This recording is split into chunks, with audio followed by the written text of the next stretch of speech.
یہ روایت آج کل اب بہت پڑھی جاتی ہے. بہرحال میں کوئی اپنے کارنامے بیان کرنے ممبر پہ نہیں آیا ہوں، لیکن 15 سال یا 18 سال پہلے جب یہ روایت میں نے پہلی بار ممبر پہ پڑھی تھی تو بہت کم یہ روایت پڑھی جا رہی تھی.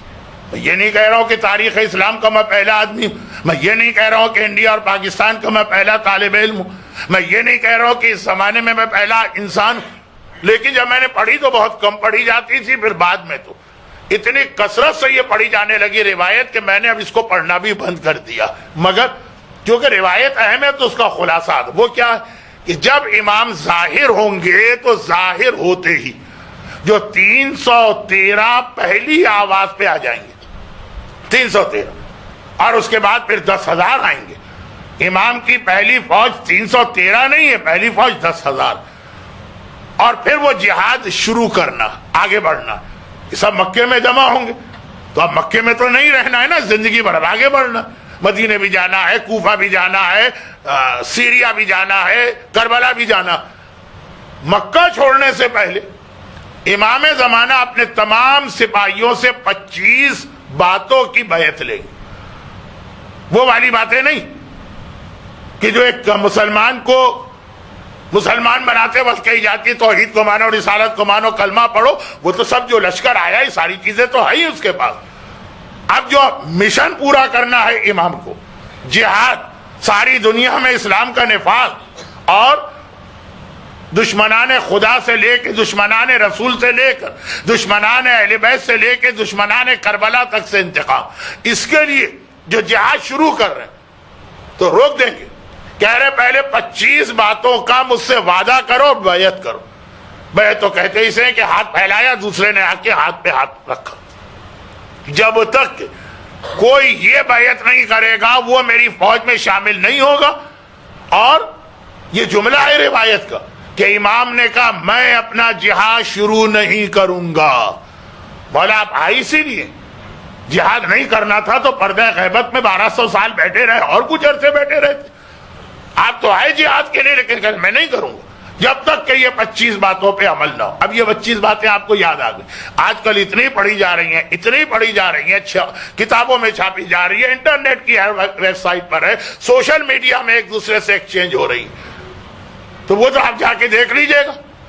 وہ جو 25 باتیں ہیں بظاہر بہت بے ترتیب قسم کی ہیں، لیکن جو میرے اشرے ہیں اس میں میں نے ان کو ترتیب دیا.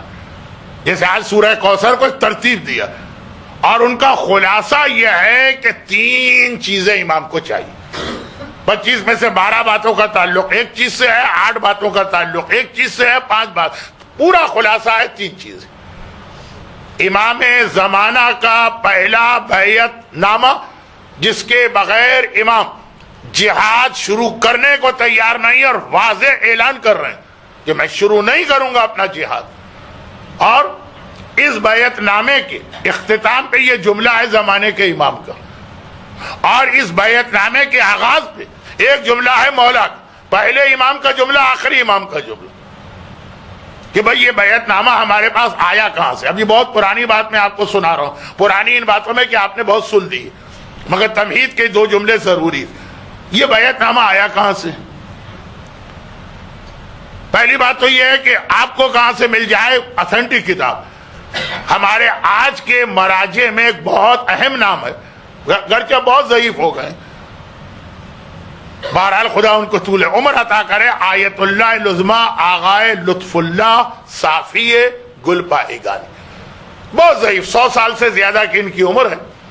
اور وہ جو مرحوم آغائے گل پائیگانی جن کی آپ نے تقلید بھی کی ہے کچھ عرصے، ان کے داماد بھی ہیں، اور ان کے وصیت نامے میں یہ 2 جملے کہ نمبر 1 میری نماز جنازہ یہ پڑھائیں گے، اور نمبر 2 یہ کہ میرے پاس جتنے بھی حقوق شرعیہ جمع خمس ہے، زکوٰۃ ہے، مرجے کے پاس ہے، جب میں مر جاؤں گا تو وہ سارے امور ان کے حوالے. یہ خود مرجے، بہت عظیم شخصیت.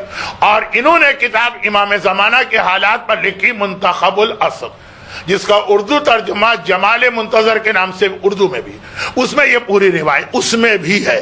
خیر اب اتنی بات ہو گئی کہ مرجع علی قدر کی کتاب کی روایت ہے تو باقی اس سے زیادہ بحث کی ضرورت نہیں. پورا بیعت نامہ یہ تو ہو گیا کتاب کا حوالہ. بیعت نامہ ہم کو دیا کس نے؟ مسجد کوفہ میں مولا نے ممبر سے یہ بیعت نامہ پڑھ کے سنایا. لیکن اس سے پہلے ایک جملہ کہا. پہلا جملہ پہلے امام کا، آخری جملہ آخری امام کا. پہلا جملہ ہے ظہور سے پہلے کا، دوسرا جملہ ہے ظہور کے بعد کا. مولا نے کہا کہ ہمارے ہر شیعہ کو چاہیے کہ اسے کاغذ پر لکھ کر اپنے گھر میں لٹکا لے تاکہ صبح و شام اس کو دیکھتا رہے. تو اصل مسئلہ گھر میں کاغذ پہ لکھنے کا نہیں، صبح و شام چیز ذہن میں رہے. مولا نے اس تاکید کے ساتھ یہ بیعت نامہ مسجد کوفہ کے مجمع میں پیش کیا. اب مسجد کوفہ تو ایک عام جگہ، سب آئیں، لیکن خاص نصیحت اپنے شیعہ کے لیے کہ یہ 25 باتیں یاد رہیں. اور آخری جملہ زمانے کے امام کا ہے، جب تک کہ تم ان 25 باتوں پر میری بیعت نہیں کرو گے میں تو اپنا جہاد شروع نہیں کروں گا. اور اگر میں تھوڑا سا یہ تفصیل بتا دوں جو نہیں بتاؤں گا کہ جب امام آئیں گے تو عام حالات نہیں ہوں گے. ٹھیک ہے آج نہ صحیح 10 دن کے بعد جہاد کرو، 50 دن بعد کرو. اتنے خطرناک حالات ہوں گے کہ ایک ایک منٹ قیمتی ہے. روضہ رسول توڑا جا چکا ہے، خانہ کعبہ پہ اٹیک ہو رہا ہے، سفیانی جو کچھ کر رہا ہے، اس وقت امام آئیں گے. لیکن میں اپنا جہاد نہیں کروں گا جب تک کہ بیعت نہ کر. اب وہ 25 باتیں میں نے اتنا وقت بھی زیادہ لے لیا کیونکہ اتنی مشہور یہ روایت آج کل بن گئی. لیکن یہ صرف ایک سمجھ لیجیے کہ آج کی مجبوری تھی. اصل پیغام اس کے بعد ہے جو انشاءاللہ آپ کے لیے شاید نیا ہوگا، کم پڑھا جاتا ہے.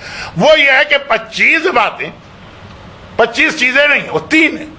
3 چیزیں ہیں جس کی تشریح میں یہ 25 باتیں آئیں. اور ان میں پہلی چیز ہے کہ میرے لشکر کو مجھ سے بیعت کرنا ہے حیا، شرم. دیکھیے بہت عجیب سی بات ہو گئی کہ پہلے میں روایت کو اتنا اوپر لے گئے اور آپ کے ذہن میں آئے پتہ نہیں کتنی بڑی بات امام زمانے نے کہی ہوگی، اور اب جو آپ نے سنا حیا تو یہ آپ کو بہت چھوٹی بات لگ رہی ہوگی. نعوذ باللہ. یہ اتنی اہم بات ہے کہ میرے لشکر کو شرم و حیا والا ہونا چاہیے. اگر بے حیا لوگ ہیں میں ان کے ساتھ جہاد نہیں کروں. اور اسلام میں جو اہمیت حیا کی ہے اور دشمنان اسلام کو جتنی پریشانی ہمارے درمیان بے حیائی پھیلانے کی ہے، وہ سب بھی اگر آپ ذہن میں رکھیں تو امام کا جہاد سمجھ میں آتا. آج ہمارے معاشرے میں نمازیں بہت ہیں، حیا ختم. آج ہمارے معاشرے میں حج اور زیارتیں بہت ہیں، حیا ختم ہے. حیا. 2 مختصر روایتیں آج سنیے اور اس سے پہلے ایک تمہیدی جملہ. شہزادی کی سیرت کے حوالے سے جب بات ہوگی حیا سب سے پہلے ذہن میں آتی ہے، جس کو ہم لوگ حجاب کہتے ہیں. حجاب حیا کی ایک قسم ہے، اصل چیز حیا ہے، حجاب تو بعد میں آتا. شہزادی کی زندگی سنیں گے آپ، نہیں بھی سنیں گے، شہزادی کا نام سنیں گے، شہزادی کا حجاب ذہن میں آئے گا نا. وہ کیا؟ وہ یہی حیا. اچھا آپ مجھے بتائیے اور کسی معصوم کا نام سن کر حیا کا وہ تصور ذہن میں نہیں آتا؟ آتا ہے. چوتھے امام بھی روتے رہے شام، لیکن جو شہزادی کا نام سن کے ذہن میں حیا آتی ہے. کیوں؟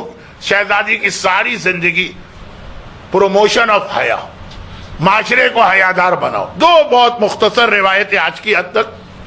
پہلی روایت، ہمارے یہاں بچہ ایک بات جانتا ہے، پتہ نہیں یہ بچے جانتے ہیں کہ نہیں جانتے ہیں، لیکن دربار معصومین کے مدرسے میں ہر جمعے کو آنے والے جانتے تو ہوں گے. اور وہ یہ ہے کہ حدیث کی سب سے مشہور کتاب کافی ہے، اصول کافی کہتے ہیں، بلکہ سب سے معتبر ترین کتاب بھی اسے کہا جاتا. اصول کافی. اصول کافی کھولیے، حدیث نمبر 2، بالکل آسان حوالہ. جیسے آپ قرآن کھولیں تو الحم کا سورہ نمبر 1 الف لام میم. ذرا بھی قرآن کو جانتا ہے الف لام میم ذالک الکتاب اس کو معلوم. اصول کافی جیسے ہی آپ کھولیں گے 8 جلدوں میں ہے، ہمارے ہر مرجع کے سراہنے رہتی ہے، اس کے بغیر کوئی مرجع فتویٰ دے ہی نہیں سکتا۔ وہ آپ کھولیے گا اس کے اندر پہلی حدیث، اس کے بعد جائیے دوسری حدیث پر۔ حدیث نمبر 2، کتنا آسان حوالہ، میں کہتا حدیث نمبر 6269، تو یاد رکھنا، پھر چیک کرنا، پھر اوراق کو پلٹنا، پھر انٹرنیٹ پہ سرچ۔ حدیث نمبر 2، جب حضرت آدم اس دنیا میں آئے تو اللہ نے جبرائیل کو بھیجا۔ اچھا، یہ حدیثیں بھی بہت پڑھی جاتی ہیں، لیکن 1 منٹ کی حدیثیں ہیں تو اتنی تکرار تو برداشت ہو جاتی ہے۔ حضرت آدم آئے، دنیا میں آئے، ابھی بیٹھے سیٹل ہوئے، ترک اولا معاف ہو گیا، حوا مل گئی، اب بیٹھ کے زندگی نارمل گزارنا، کہ جبرائیل آئے اور کہا کہ خدا نے 3 چیزیں آپ کے پاس بھجوائی ہیں کہ اگر اس دنیا میں صحیح رہنا تو ان میں سے کوئی ایک چیز تمہیں لینا ہوگی۔ ایک تحفہ ہے اللہ کی طرف سے، باقی چیزیں میں چھوڑ دیتا ہوں، یہ تمہارے سامنے ایک چیز کوئی لینا، ایک عقل، دین، حیا۔ سب سے پہلی چیز جو اس دنیا میں آئی، عقل، دین۔ دین، ساری زندگی ہماری دین ہے، دین نہیں تو کچھ نہیں، اور حیا، یہ 3 میں سے ایک لینا۔ اب جیسے 3 دن پہلے ایک واقعہ آ گیا کہ شیطان نے مومن سے کہا 3 میں سے ایک چیز لینا، اس نے اپنے حساب سے فیصلہ کیا، بلنڈر کر گیا، دھوکہ کھا گیا، جو میں نے کہا کہ آخری 1 آدھ مجلس اس عنوان پر ہوگی۔ اب یہاں تو بالکل شروع کتاب کی بھی پہلی حدیث ہے، دوسری، اور یہ دنیا کی تاریخ بھی یہاں سے سٹارٹ ہو رہی، آدمی سے تو چل، آدم نے دیکھا، چلے ہم اور آپ ہوتے تو دین، سب سے اہم چیز دین ہوتی ہے، آدم نے کہا نہیں مجھے عقل چاہیے۔ اور یہ حدیث اسی لیے اصول کافی کے شروع میں آئی ہے کہ اصول کافی شروع ہوتی ہے عقل کی حدیثوں سے، پہلے عقل، پھر علم، پھر توحید۔ یہ حدیث نمبر 2 ہے۔ تو حدیث نمبر 1 کیا؟ کوئی ضرورت نہیں ہے، لیکن اس لیے بتا رہا ہوں کہ تھوڑی اس کی ضرورت بعد میں پڑے گی۔ عقل کہتے کسے؟ جی وہ مائکروسافٹ والا کتنا عقل مند تھا، کیا چیز بنا گیا ہے اور کتنا پیسہ اس کے نتیجے میں کما گیا۔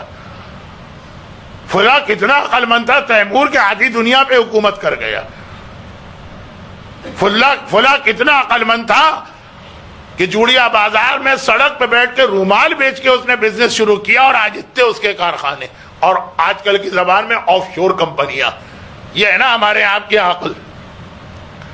پہلی حدیث عقل کیا؟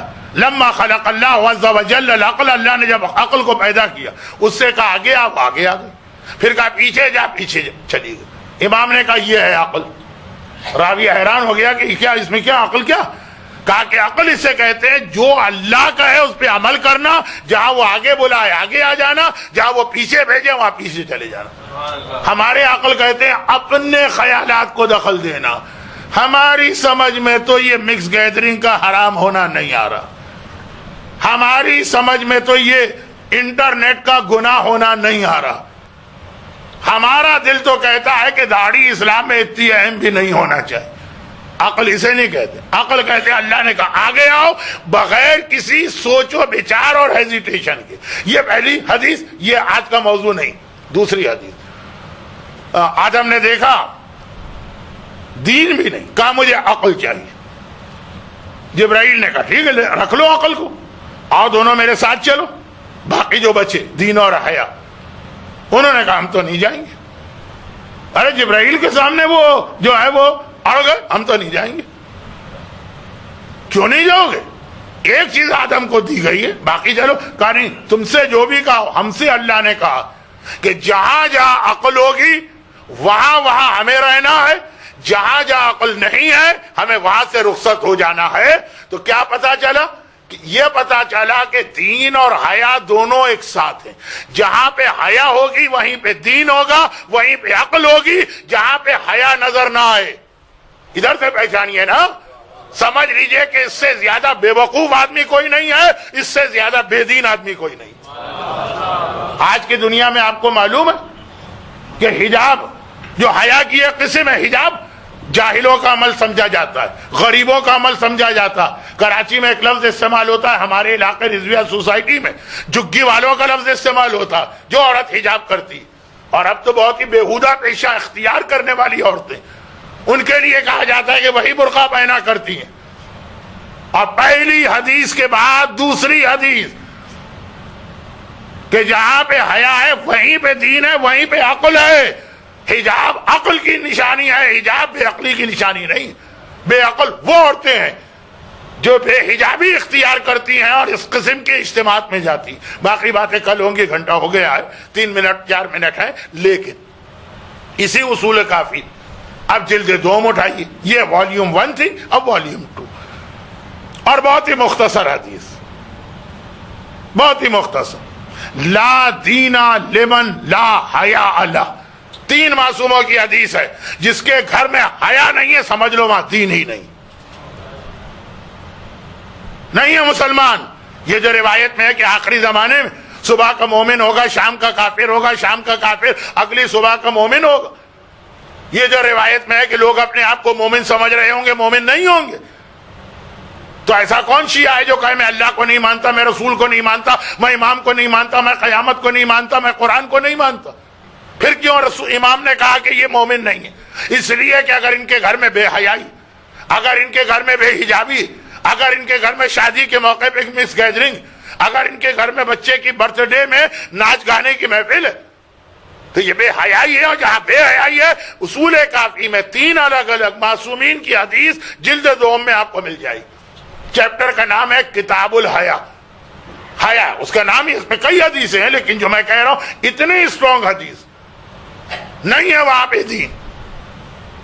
اور ہم تو اس کے بھی قائل ہیں کہ دین است حسین، دین تو حسین کا نام ہے، اور ادھر کہہ دیا گیا اگر حیا نہیں ہے تمہارے گھر میں دین ہی نہیں ہے، یعنی تم حسینی نہیں ہو، چاہے زبان سے کتنا ہی اپنے آپ کو حسینی کہتے ہو۔